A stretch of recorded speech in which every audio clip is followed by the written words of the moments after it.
Welcome, everybody. Great to see you all again for our webinar. This is our sixth, I think, in our series. And to give you a little understanding of where we've been and where we're going, I'm going to turn it over to Peter Culver. Well, thanks, Tom. And just as a quick overview for those who have been listening or those who haven't, in our first 5 webinars, we've covered first the basic problem of shirt sleeve to shirt sleeves in 3 generations, and the notion that the cause of family dysfunctionality is lack of trust and communication around joint decision making. Next, we delved into a subset of that, which is the distinction between independence and interdependence in a family. And although we seem to live in a world that prizes independence, in fact, interdependence may be more important in building a successful family. Third webinar, we talked about another thing that can contribute to a more successful family, which is rather than avoiding conflict at all costs, in some ways embracing it and at least being willing to have open and honest discussions with family members. Then we've started a transition away from those kind of educational components into what we think is, I guess, what I'd call the venue to address these problems, which is family meetings. And in our 4th series, we talked in general about what a family meeting is and what it isn't. And I guess the punchline there is an effective family meeting is not a business meeting. It's a family meeting for all family members. Then in our most recent session number 5, Tom outlined our 7-step process. So we use the family meeting as the structure or the venue or the setting to work through a very orchestrated 7-step process toward hopefully more healthy family governance. And the first step in the process is what we call the family assessment.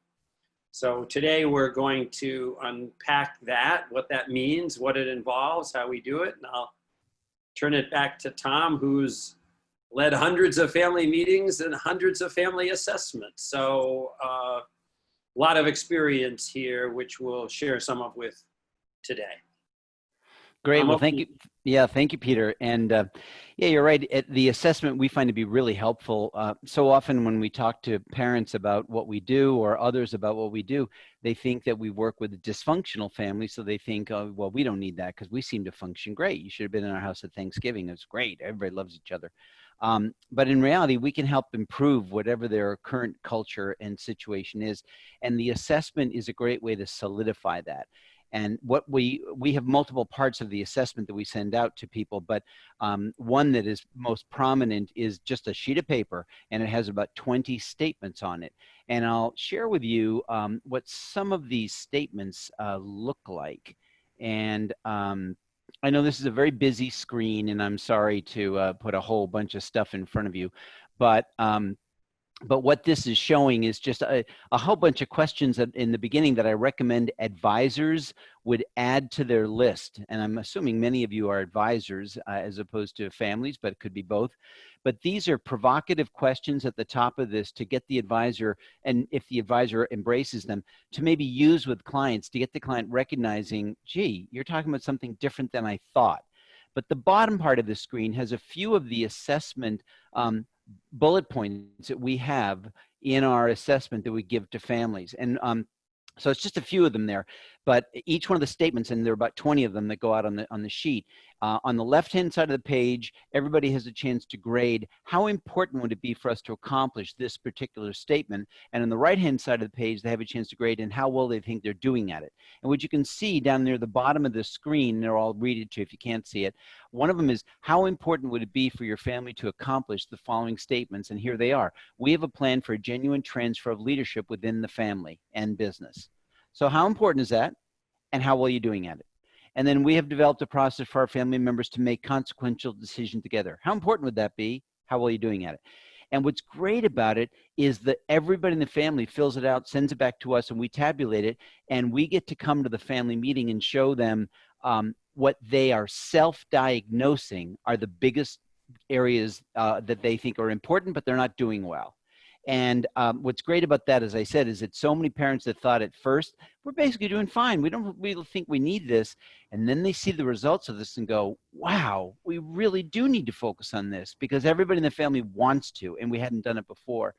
So the first questions, and we can send this to you if you want a copy of it, but the first questions on this sheet that you're looking at are just questions an advisor can ask a client or prospect to get them thinking about the process, but the lower part are some of those assessment items that we would share, we would use to get them motivated. Now that's one of the assessments. Another one of the ones that we do is when we're doing an interview process of each of the family members before the family meeting, we take about an hour, my wife and I, with each one of the couples, and we have a chance to ask them, you know, their own perspective. What do you think the family needs? And what's interesting is they will put in their own words what they think the family needs. We take notes on that, and we create a slide of what that looks like as well. So not only do they have our assessment of what we think is important, they have their own language of what they think is important that we share with them. And the last one I'll share with you is that we do, I mean, we do other assessments. The last one I'll share with you is the 5 love languages. People often think that that's really just about couples, you know, for a husband and wife to get along better together. Actually, they're really great for relationships in general. And we actually we have everybody in the family take the 5 love languages, which you can do online for free. They send us the results, and we tabulate the results for the overall family, and then can later on show them the results as a family. And it's just a great way to know if I want to connect with grandma, or if I want to connect with my sister-in-law, that time spent is really important. Well, why not go hang out with them? Or, you know, acts of service. Well, why don't I go ask them if I can help them out? So these assessments we think are foundational to give a family a sense of where are we. You can't figure out where you're going to go unless you know where you are.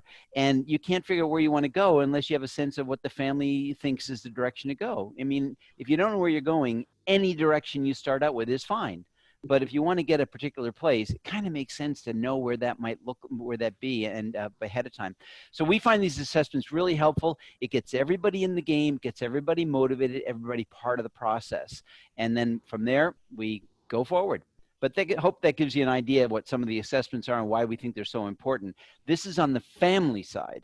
There's also an assessment that we'll hopefully talk about next time that Peter will tell you a little bit more about as well. So Peter. Maybe before we preview that, it might be worth taking an extra minute. So people in the audience may think family meetings. Well, those are when people get together, which is a little challenging right now. And so we've had to adapt just like everybody else. And I think it would only be fair to say that we'd prefer to be there in person.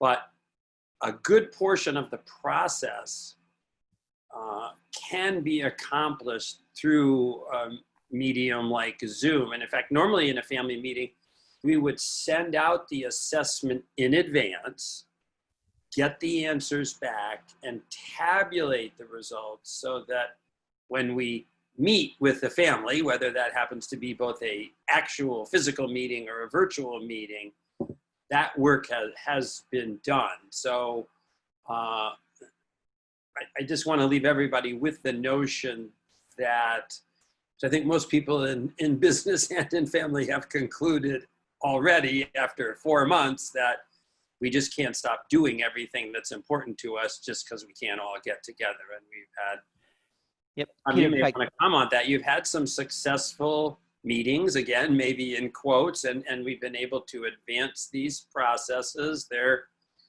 chat rooms on Zoom and things like that. You might want to just comment for a minute on adapting the process to the framework we're in right now so that people keep moving forward. Yeah, and that's a great point, actually. In fact, Peter and I are working on a family that when we ran the family meeting where they physically could get together, because it was about 8 months ago now, the father had said, I don't want my 3 sons to bring their spouses. So we're just going to, because they're going to mess up the whole works. You know, they're going to, divorce, you know, and so, okay, fine. During the family meeting, the father said, I can't believe we didn't invite the spouses. This is crazy that we don't have them here because we're not talking about the money. We're talking about us. We're learning about us. So he then employed us to then work with the 3 daughters-in-law But by then COVID had hit, so we had to do that by Zoom. And so we did the whole assessment process. We did the education process with them by Zoom. And then we tabulated the results of their opinions and all. And we're now doing next week or week after, we're doing a review with the family of what that all looks like. And so, yeah, we've converted to Zoom on a lot of this. It's very effective. Not all of it is, but a lot of it is. And certainly the assessment part is very effective on Zoom to get a sense of where they are and then to divulge that with them online. So just to preview the next session, so Tom's talked about the assessment. Typically the first part of that is a family assessment of the type he's described, which delves more into dynamics and relationships between family members. The other half of the assessment that we typically do is a financial assessment. There are any number of reasons for that, but one good example might be the very same family we're talking about when we had the live family meeting. The dad sort of sprung his plan on the family, and the plan was to give away about 80% of his assets. And surprisingly for an entrepreneur, he hadn't really thought through what the significance of that might be for his family. I can tell you the minute he announced that that was his plan, his family registered quite noticeably what they thought the significance of it would be.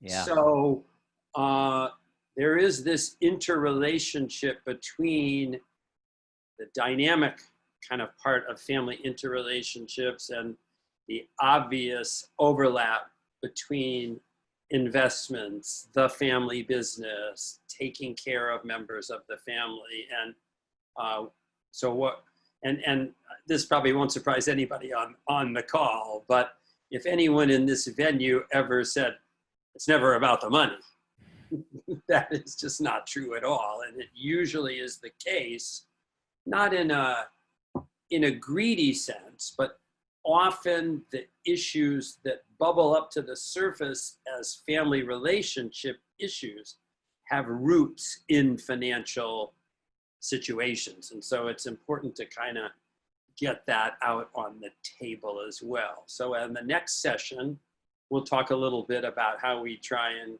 gather that data and unearth some of those considerations. So yeah. In a week or so, we'll be back with the financial assessment, and stay cool, everybody. Yeah, right. Thanks All a right. lot. Take Talk to you care. later, Peter. Bye-bye.